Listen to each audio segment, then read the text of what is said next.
આપણે શુદ્ધ ચોખા બની અને 5, 25 કે 50, 500, 1000 માણસોની વચ્ચે આપણે સંતોના સમાગમની અંદર જે આપણે દર્શન કરવાના છે, તો એમાં તો આપણે અદ્વૈત પુરુષ બધાનામાં એક બિરાજમાન છે, એના દર્શન માટે સંતોના સાનિધ્યમાં આવવું પડે છે.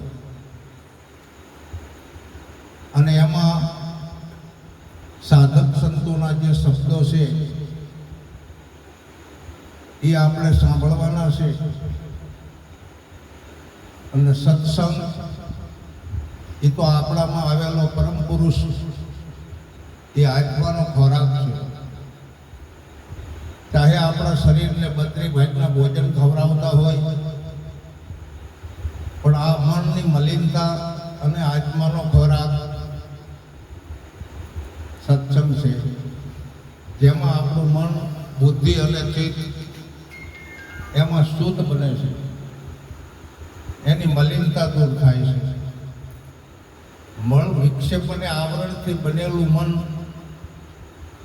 એ મન જ્યારે સત્સંગમાં રહે, મન જ્યારે ભજનમાં રહે છે, ત્યારે આમાં મળ વિક્ષેપ અને આવરણ એના માટે કંઈ આવતું નથી.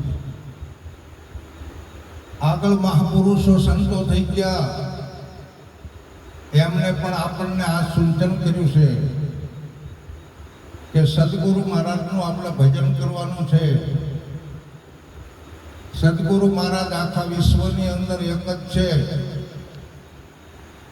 પછી અનંત આની અંદર આપણને માણસના તેમજ પશુ પંખીના શરીરો દેખાય છે, પરંતુ એમાં અદૃશ્ય અને અગમ સ્વરૂપે બીજા કોઈ નથી. આત્મ સ્વરૂપ બધાની અંદર છે. ચારે ખાણીની અંદર બિરાજેલા એ આત્મ પ્રભુને આપણે વારંવાર વંદન કરવા જેવું છે. ચોથી સલામમાં ચારે ખાણી એક જ વિદકની બધી જગત બંધાણી, અવિનાશી કરીખો એમાં ચોથી સલામનો મોટો મહિમા. આ પહેલી સલામ પૃથ્વીને કરીએ, જેની પીઠ પર પગદે ફરીએ, કરું પરિક્રમા શિર નમાવી, જેને હવા શિર માટીની કાયા બનાવી. બીજી સલામ કરું અંજળ અગ્નિ, જીવ્યા દોરી સબ જગદગ જગની, આપની સૃષ્ટિ આપને ખાવે. બીજી સલામ કરું મન ભાવે. ત્રીજી સલામ કરું ત્રિકાળા, ચંદ્રભાણ મોટા મહીપાળા, સકલ સૃષ્ટિમાં જેને કર્યા અજવાળા. એમ ત્રીજી સલામ કરું ત્રિકાળા. પાંચમી સલામ પહાડ વનખંડી, જેને બેઠી તાતી અને ઠંડી. શરીરને વેરાઈ જેને સેવકાઈ કીધી, એમ પાંચમી સલામે રહું સૌ રીધી. છઠ્ઠી સલામ કરું સતવાચા, મન વચન કર્મના જે હોય સાચા, સતચિત આનંદ હોય એક રંગા. એમ છઠ્ઠી સલામ કરું ગજગંગા. પાંચમી સલામ છે શેષને શૈલી, પૃથ્વીનો ભાર રહ્યા છે ઝીલી. સકલ સૃષ્ટિ વસે તમ માથે, એમ હાથ સલામ કરું બે હાથે. દ્રષ્ટા અને દ્રશ્ય અલખ તું એકી, હાથ સલામ કરું એમ દેખી. આપની સલામ કરી છે આપે, સૌ કહે સદગુરુ માપ અમાપે. આપણે નમન કરવી છે, બે હાથે નમન કરીએ છીએ.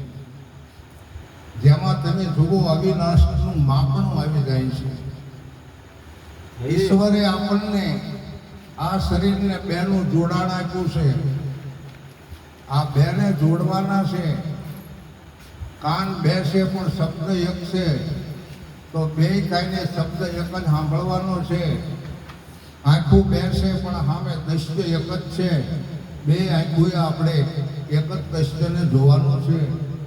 બે હાથ છે પણ ભેગા કરી અને નમન કરવાની વાતો છે.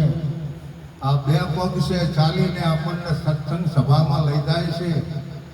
તમે જુઓ બેનું જોડાણ. એમ આપણને માનવ અવતાર મળ્યો છે, એમાં બેનું જોડાણ કે જે સ્ત્રી અને પુરુષ એટલે પતિ અને પત્ની આ બેના જોડાણની અંદરથી આપણે સત સનાતન ધર્મ ચલાવવાનો છે.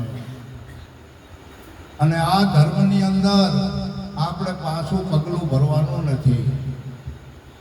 જે આ ધર્મને હારી જાય એ મનુષ્ય જન્મ એલે જાય. જુઓ, ધર્મને હારવાનો નથી, ધર્મને ચલાવવાનો છે. આ ધુરંધર ધર્મ અને એ ધર્મને જાણી અને એ ધર્મનું પાલન કરવા માટે આપણને આ મનુષ્યનો અવતાર મળ્યો છે. અને એવો ધર્મનું પાલન કરી આપણે શુભ ગુણને પ્રાપ્ત કરવા માટે સદગુરુ પાસે આપણને ગુરુગમ ચાવી મળી છે.